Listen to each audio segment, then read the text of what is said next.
All right, we've got a problem. I don't know whether you've realised it, but God's desire in a marriage or in any relationship is for us to grow. His desire is for me to grow, but I'm actually better at pointing out Kaz's problems and issues than I am in identifying and doing something about my own. So here's the problem. And I'm believing this is a word over everyone here. Don't be offended, but it's true. We are better at seeing the speck in our brothers or wives or husbands or kids or bosses or friends' eyes than we are at seeking the plank in our own eye. Can we have that one up, please? Yes. This is from the Message translation. You've all heard the one about judging and all that sort of stuff, but this is just a little different, might give a different perspective. Don't pick on people, jump on their failures, criticise their faults, unless of course you want the same treatment. That critical spirit has a way of boomeranging.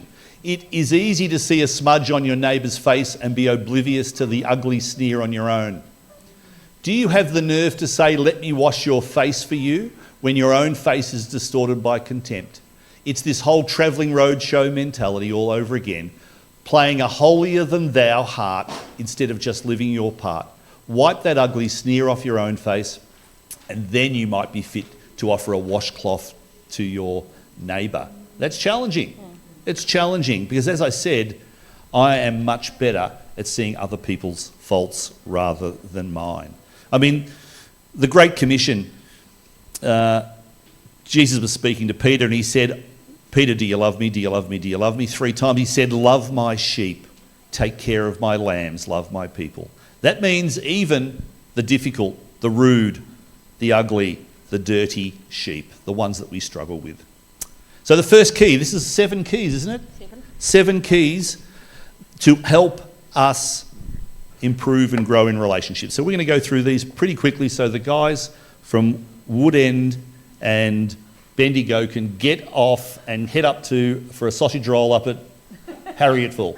They've got to ride their bikes and get there. So if they sneak off, everyone just go, "Why are they leaving?" No, sorry. Everything's too good. We won't want to. All right. Good, guys. All right, here we go. Jeremiah 17:9. The heart is deceitful above all things and beyond cure. Who can understand it? That's a truth. So I want to talk to you a little bit about Johari window. Who's ever heard of the Johari window?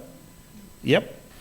And this is so true in my life. I've reflected on my own life and where I've come from, and this is true. So there are 4 boxes, and there are 4 different things. So let's go through the top left-hand one. It says, this is when you have sin in your life that you see and you know about, and others can see and they know about. So obvious sin. So it might be anger. If you're an angry person, you know you're angry, but everyone else can see it as well. And so you see and others see. Then we go across to we'll go down to the one under anger.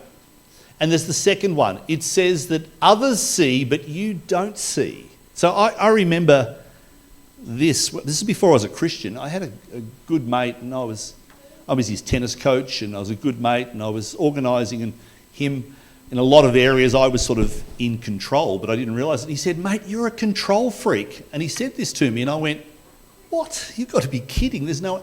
Then as I've reflected on that over my journey, I've looked at my parents, I've looked at my brother and my sister, and I've gone, wow, it's actually true. I've had some issues in that area and I couldn't see them at the time. So that's my point. I couldn't see them until someone pointed it out. So when someone says you've got an issue, they've got to do it in a gentle way, and you've got to do it out of relationship, but it actually can be a good thing. I'm pretty good now, aren't I? Yep. Yeah, I'm still working, still rears its ugly head occasionally. Under real pressure, and I've got lots of excuses. Under real pressure, when I'm tired and stressed, I can be a bit controlling. That was number 2. We go up to the top right-hand side is a different one. The third one is you see, but others don't see. So it's hidden sin in your life. That might be pornography or something like that. That's an example that you see and you know, but other people don't. And then the last box down the bottom is you can't see it, others can't see it, only God sees it. Okay, so there's stuff inside us that only God sees. It's the motive of your heart.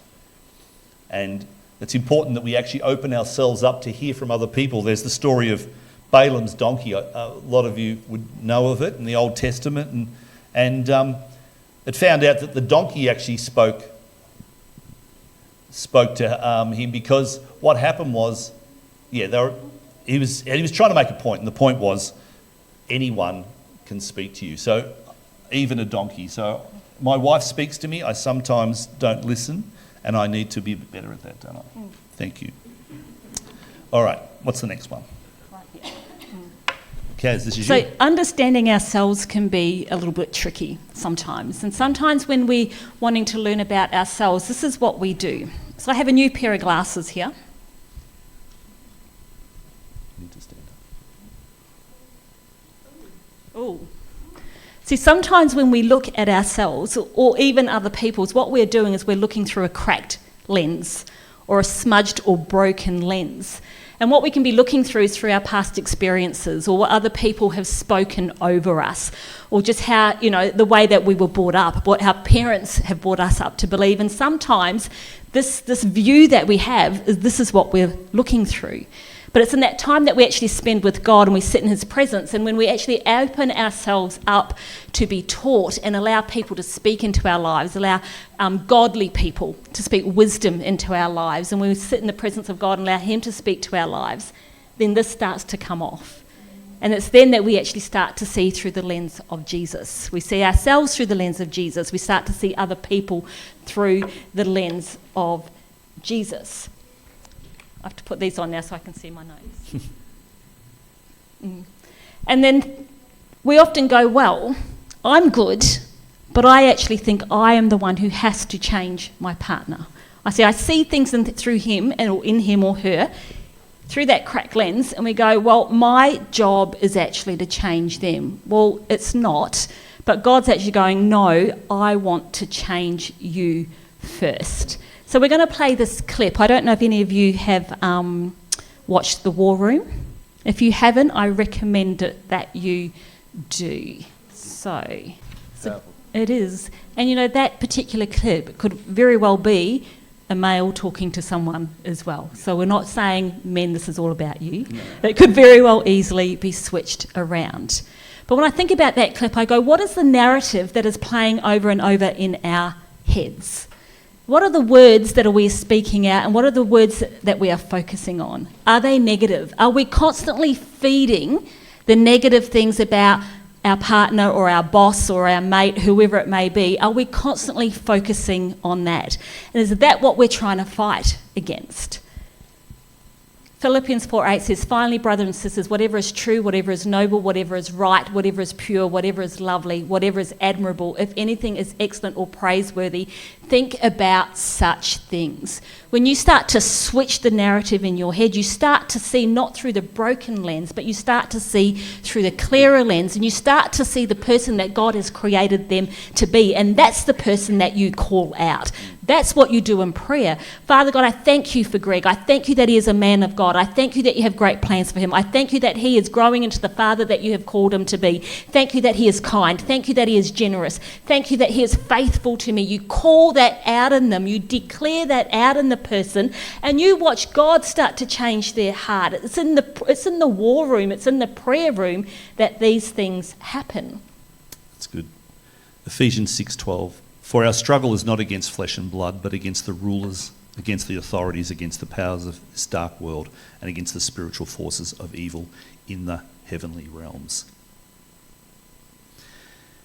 Can we suggest, instead of fighting your spouse, let's learn to understand them? I have a couple of strengths, quite a few weaknesses, and I have certain ways that I respond under pressure. And sometimes we can use that as a bit of a weapon. We can sort of poke and prod when things aren't going well. I need grace from my wife to help me be the man of God that I need to be and that God wants me to be. And it's a challenge. If I don't have enough of God in my life, I become extremely selfish, extremely controlling. But as I spend my time with God, I'm broken, weeping, in his presence. He ministers to me and gives me the chance to become who he wants me to be. And so my wife needs a husband who is a little more Christ-like than what I am sometimes. So that's one of the challenges that we have. And so I want to encourage you all. Learn to celebrate and understand the differences. We are so different. Have I told you that? Yes. We are so different. And I love you for the differences, but gee, you can be frustrating at times. She's so emotional at times, and I'm like a little more practical and do this and do that. Sorry. So Can someone... we actually went to the footy yesterday. Oh, we did. Yes, we went to the footy and watched Brighton. They won. It was very exciting. Now, I've never go to the footy, but I was laughing because we're sitting there and Greg's sitting there and he's being tactical and he's telling me all the ways that they should be playing and send this person to the backs, da-da-da, and I'm thinking, I've got no idea what you're talking about, and I'm just going, go boys, as if I knew them and they were my own lads. Go boys, that's it, Bright, come on, and another one. So I'm getting all emotional and riled up, and he's just really calm, really logical, and that's how we are very, very different. Yeah. I wish she was... Don't you say it. She's a great wife. She's an amazing wife. She puts up with me, so it's good. All right, so key one was understand yourself. Key two is to understand the love languages. Who's heard of love languages? A lot of people would have been. Can we have it up, please, kids? A new command I give you, love one another as I have loved you, so you must love one another. Okay, just on this, being a Christian is simple. It's really simple. You just need to do what he says. The challenge is, it's not easy. It's not easy. We've got our own flesh, we've got opposition, the spiritual opposition. We need God's help to actually be obedient to his commands.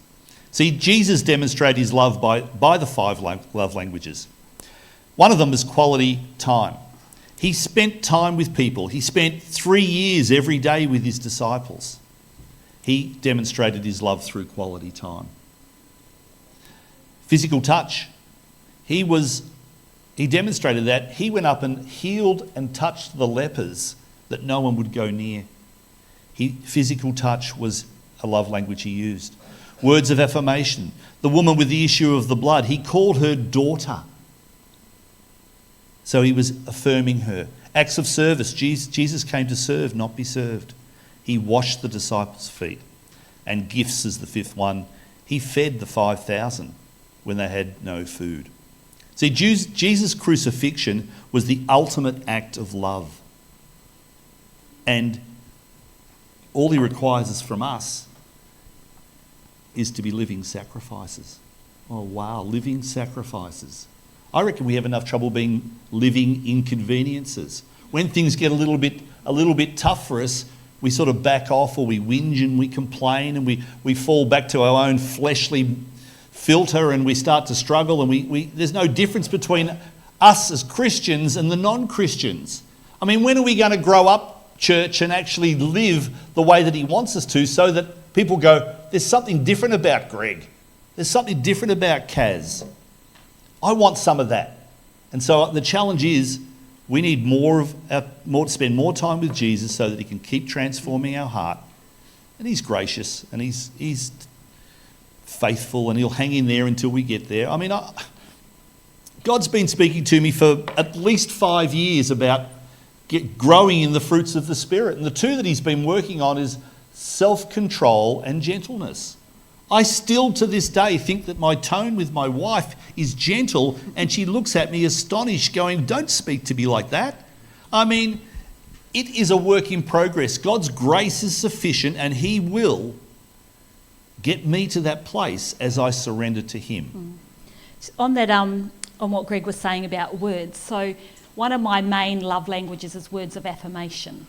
So when Greg speaks to me in a certain tone, I take it to heart, because words of affirmation is something that makes me feel loved and cared for and safe and valued and honoured. So it's really important to learn and understand what the other person's love language is. So even for both of us, I'm probably all 5 of them, to be quite honest. High maintenance. High maintenance. High maintenance with the love But languages. for both of us, we're very much quality time and physical touch for both of us. Now, since we've been doing the church ministry stuff together and we run the tennis coaching business together, we are spending a lot of Way time too much time with together. each And other. we're actually in the place now. I'm going, can you go play some golf? I need a little bit of a break. Or he's going, can you go hit the shops? I'm just needing a little bit of space. So times your love language can shift a little Depending bit, on your season. depending on your season and your circumstance. But the other thing that we've noticed too is quite often that when we recognise what our love language is, so say for example, if something that makes you feel loved is acts of service, when someone does something for you, we quite often think that that's the way that we should show love back to everybody else. And they're going, oh, yeah, thanks, whatever. And you're going, well, hello, like, where's the appreciation? But they're going, that's not what makes them feel loved and valued and cared for. So you need to learn what the other person's love language is. So It's true. So on that, I've got a bit of a testimony. As you're aware, we've come from broken marriages, and we've been married for, 20 years? Yep. 20 years now. My previous wife, no wonder, you'll hear this story and I'll share it and you'll go, no wonder it didn't work out. Okay. I'd gone off playing golf with my mates for 5 hours. 5 hours playing golf, had a great time. I got home and she goes, oh, I've spent the last 4 hours cleaning your car. And I've gone, oh, why did you do that? Why didn't you just take it up the thing and just take it through in 5 minutes? And that was probably a little insensitive, do you agree? How do you think she responded? Not overly well. And so the point I'm trying to make here is that for her, her parents showed her their love by acts of service. She was showing me her love for me by acts of service. I wasn't receiving it. Look, this is for women. Men are dull. Men are dull. It needs to be spelt out really clearly to men. And we're slow on the uptake. So we're a work in progress, thank you, Lord. The other one is when you were talking about the love language of words of affirmation, they're really important to Kaz. I've offended her over the last 20 years regularly with my words, not meaning to, but I'm a joker, I'm a stirrer, a banter, even sarcasm. There's something in the Bible about sarcasm, isn't there? You're not meant to use it. Something else I've got to work on. So I would say things not meaning to offend, but she would receive it with offence. If someone said that to me, I'd laugh and go, that was really funny. She had a different background. She never had that when she was growing up, whereas my family background was very much like that. So we're still a work in progress. Number 3? Yep. Communication is vital. The third key is communication. Proverbs 18:21 says, the tongue has the power of life and death, and those who love it will eat its fruit. I want to show a clip now, which some of you will have seen before, but it's quite funny. 1.5 minutes. Thank you. It's not about the nail. Oh, goodness me. Look, it's funny, but it's often a truth. I mean, I don't know about other men, but I'm like this with communication. Kaz will start to tell me something, and she's giving me the long version of every detail, every point, and I'm just going, give me the dot points, and then I'll try and fix it. And Yes. so then But in my defence, I take after my mother, because when she sends me a message about what she's done in her day, it's not like 3 or 4 sentences. No. It's like 3 or 4 pages, like every single detail. But men and women are very, very different. Can I go to the next one, Rob? It's not... Should be the picture of the brains. Here we go. Generalisation here, of course. But men and women are very, very different in the way we think, the way we process things. So men can put things in little compartments and they move from one thing to the other. Us ladies, we're a bit more like the ball over here. And this is why we are so good at multitasking and men are not so good at multitasking. Hoi! Yes, I won't be opening any of my emails for a little while. But it's a generalisation, yes. So we can our brains are doing this, and we get it all out and it's long and we do lots of things at the same time. But men like it a bit like this. Deal with this, move on. deal with this, move on. So how we communicate, we really need to be listening to each other, because listening is just as important as speaking, yeah? 2 ears, 1 mouth.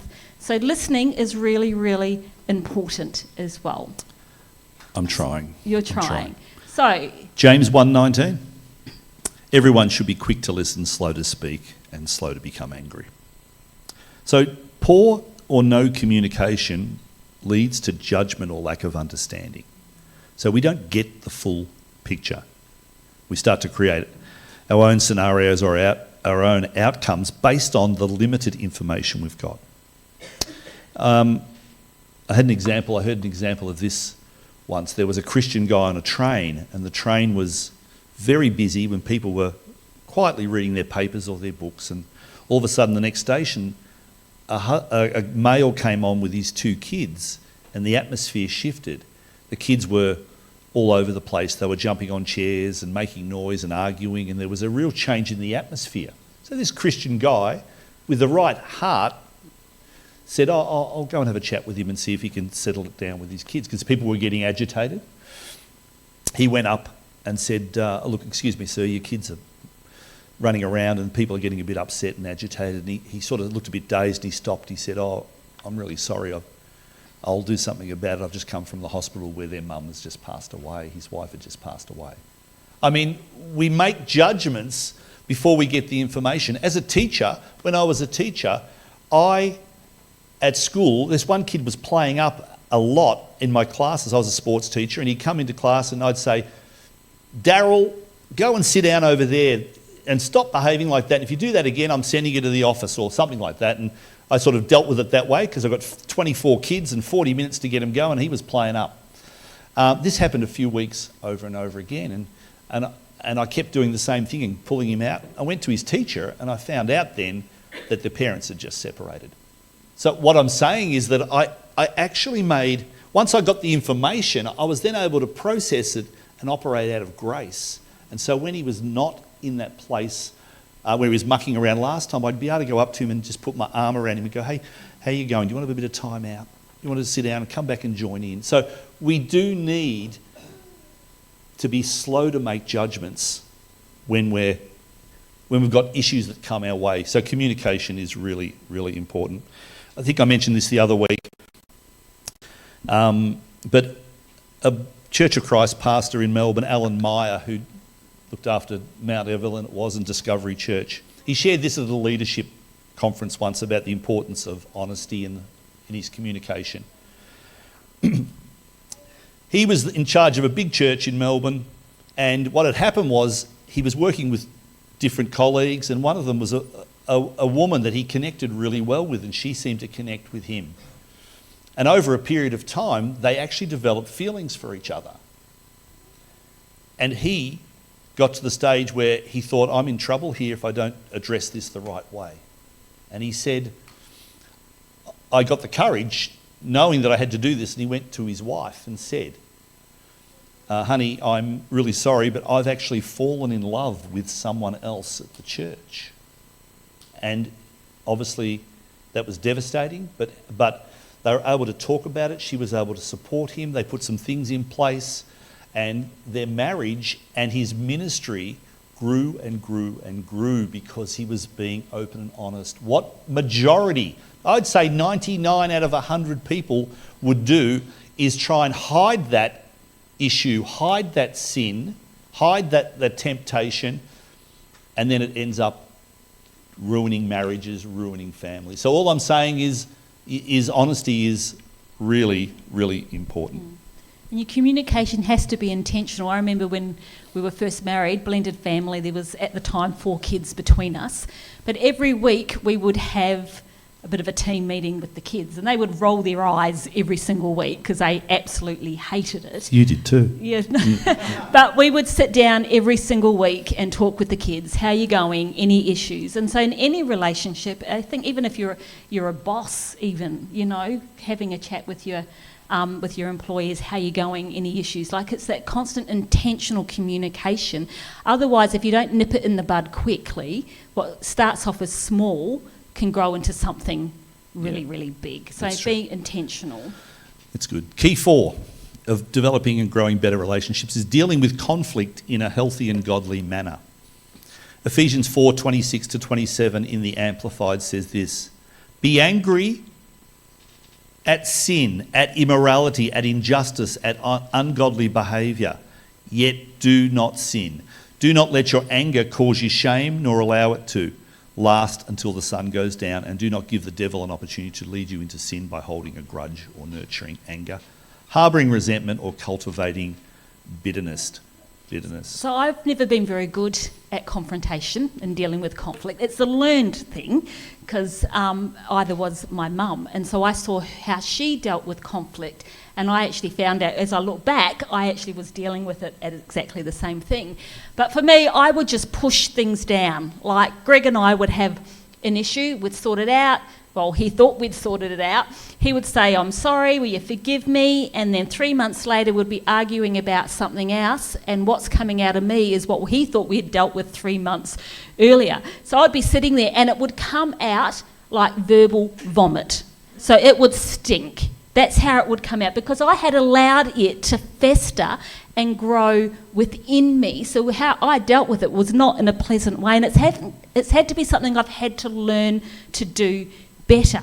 And now it's to the point my husband's going, "Oh my goodness, you want to talk about everything." And I go, "Yeah, I do. Like, can we talk? Because I don't want it to fester. I don't want it to come out in a really ugly way, because that's not how God wants it to be." It's a much healthier way we manage that now, which is good. So we need to learn how to see other people's perspectives. So we should get you two to do this, because we're not very good at drama. We're going to have a go. We're going to have a go. All right, you ready? The glasses. Oh, there you go.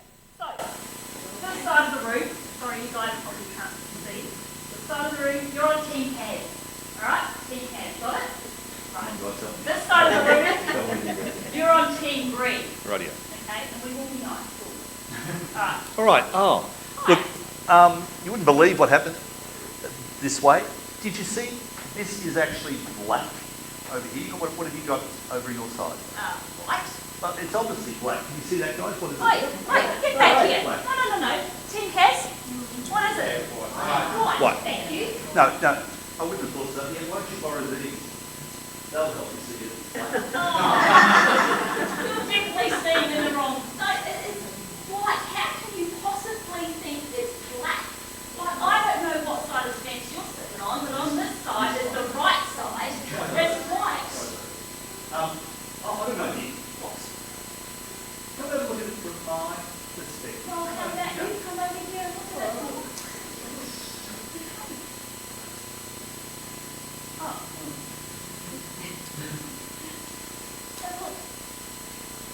Still black. White. Black. Can't believe what's going on. All right, so the point being. Thank you. Happy to accept our award a bit later, no worries. If you need someone for your next show, guys, let us know. Yeah. Going, don't call us. But it's a good analogy of what actually happens.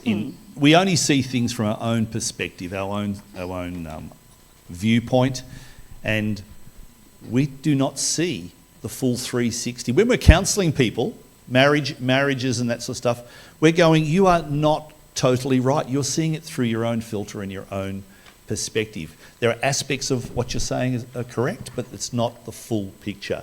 You need the 360. So you need to understand each other and communicate and deal with grace. You know, your wife or your husband or even your boss or your friends, they are grace growers. God's put them in your life because he wants to grow you in the area of grace. And so look at it as a gift rather than actually a frustration. That would be good. I think we'll move on, Kaz. Yes.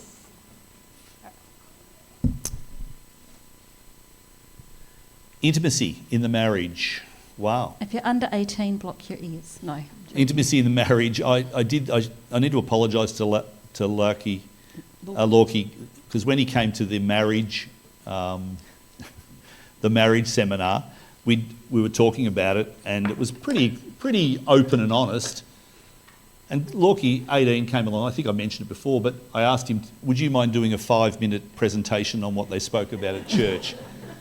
He freaked out for a little bit. But Genesis 2:24 says, that is why a man leaves his father and mother and is united to his wife, and they become one flesh. So Rick and Fee spoke about intimacy in and out of the bedroom. What happens outside of the bedroom will flow into the bedroom.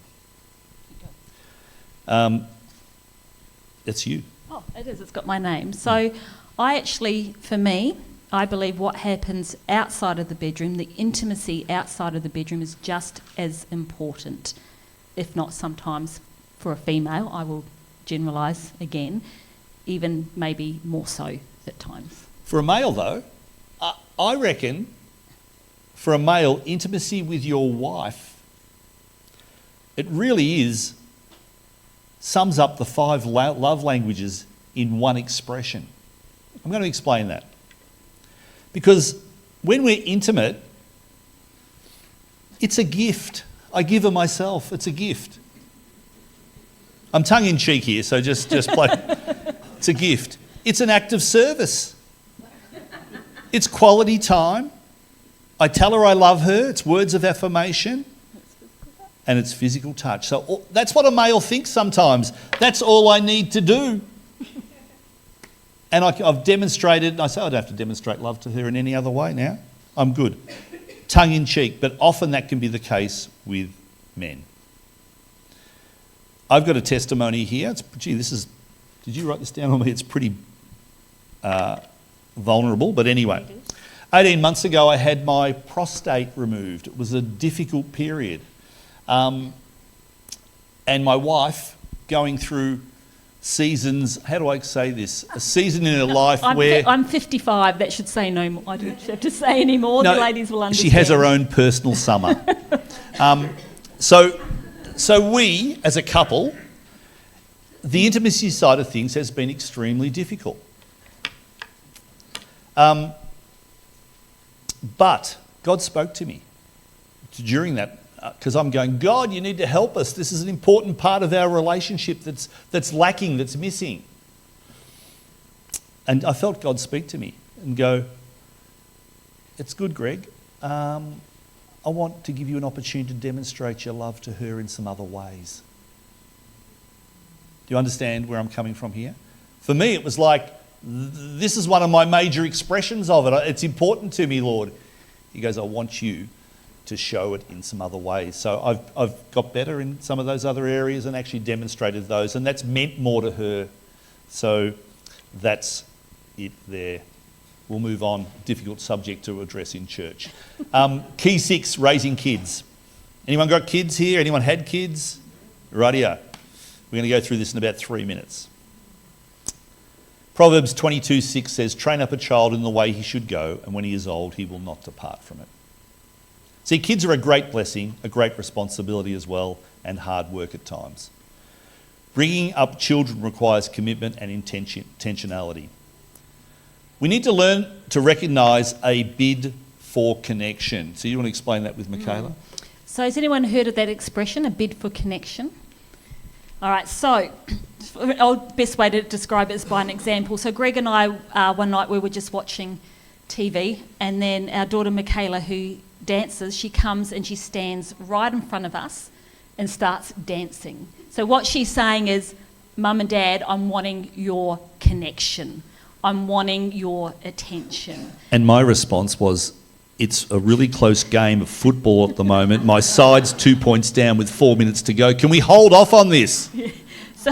So you need to recognise your children's bids for connection, because when you think they're just being annoying, what they're actually saying to you, and sometimes they can be, let's just really be honest, but sometimes what they're saying, hey, I'm actually needing you right now in this moment. So we need to recognise those bids for connection. Yeah, it's true. Understanding each child is different is really important. Encouraging them in their strengths, giftings and weaknesses. I mean, one thing before we go to that clip, Kaz, is that if you can identify your children's strengths and their giftings, you want to encourage that as much as possible. So we've got a daughter who is 17 and she's extremely creative. She sings, she dances, she's really good at both those areas, and brings it to life when she does it.